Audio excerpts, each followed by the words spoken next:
ഇന്നത്തെ വീഡിയോയിൽ നമ്മൾ നോക്കാൻ പോകുന്നത് വാഴപ്പൂ തോരനാണ്. വാഴപ്പൂ ആദ്യം തന്നെ ചെറുതായി മുറിച്ച് വെള്ളത്തിലിട്ട് വെക്കുക.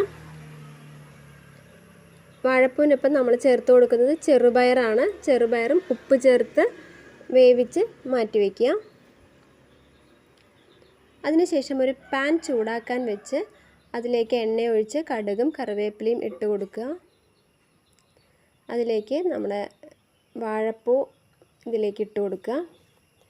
ആ ഒരു പച്ച ചുവയൊക്കെ മാറുന്നതിന് വേണ്ടി നന്നായിട്ട് മിക്സ് ചെയ്യണം. ഒരു 10-15 സെക്കൻഡ് നന്നായിട്ട് മിക്സ് ചെയ്യണം കേട്ടോ. അങ്ങോട്ടും ഇങ്ങോട്ടും ഇളക്കിക്കൊണ്ടേ ഇരിക്കണം.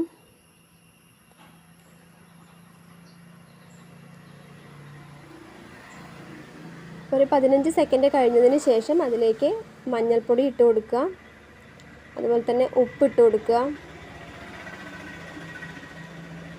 ഈ രണ്ടും ഇട്ട് കൊടുത്തതിന് ശേഷം നന്നായിട്ട് മിക്സ് ചെയ്യുക. ഒന്ന് വേകുന്നതിന് വേണ്ടി നമ്മൾ കുറച്ച് സമയം ഒന്ന് അടച്ചു വെക്കണം കേട്ടോ. ഇനി ഇതിലേക്ക് വേണ്ട അരപ്പ് തയ്യാറാക്കാം. തേങ്ങയോടൊപ്പം പച്ചമുളക്, ചെറിയുള്ളി, വെളുത്തുള്ളി, ഒരല്പം ജീരകം, വെള്ളം ചേർക്കാതെ തന്നെ ഒന്ന് ക്രഷ് ചെയ്തിട്ട് വരിക. നന്നായിട്ട് അരയേണ്ട ആവശ്യമില്ല, ഇതുപോലെ ഒന്ന് ക്രഷ് ചെയ്യേണ്ട ആവശ്യമേ ഉള്ളൂ. ഈ ഒരു അരപ്പ് ഇതിലേക്ക് ചേർത്ത് കൊടുക്കുക. അതുപോലെ തന്നെ ചെറുപയർ നമ്മൾ വേവിച്ച് വച്ചതും കൂടെ ഇതിലേക്ക് ചേർത്ത് കൊടുക്കുക. എല്ലാം കൂടെ നന്നായിട്ടൊന്ന് മിക്സ് ചെയ്ത് കഴിഞ്ഞാൽ നമ്മുടെ വാഴപ്പൂ തോരൻ റെഡി ആയിട്ടുണ്ട്.